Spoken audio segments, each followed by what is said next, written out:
முக்கிய செய்தி. மதுரையில் கழிவு நீரில் விழுந்து இறந்த குழந்தை குடும்பத்திற்கு முதல்வர் ரூபாய் 3 லட்சம் நிவாரணம் அறிவித்திருக்கிறார்.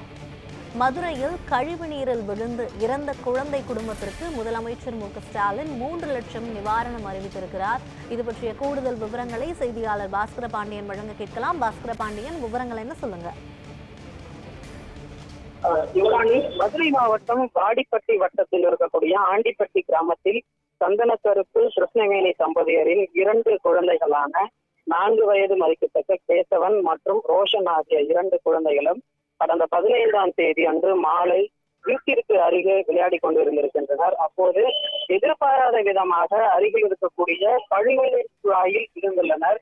இருந்தபோது அந்த குழாய் கழிவுநீரில் தத்தளித்துக் கொண்டிருந்ததை அருகில் இருந்தவர்கள் பார்த்து நீரில் மூழ்கி இருந்தவர்களை மீட்டு சிகிச்சைக்காக அனுப்பி வைத்திருக்கிறார்கள்.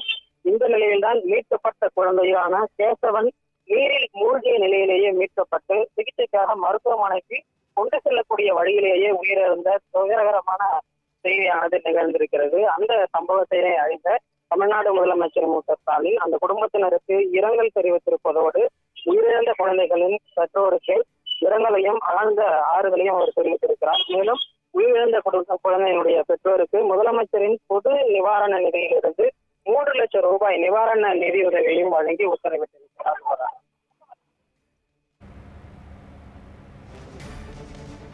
விவரங்களுக்கு நன்றி பாஸ்கர பாண்டியன்.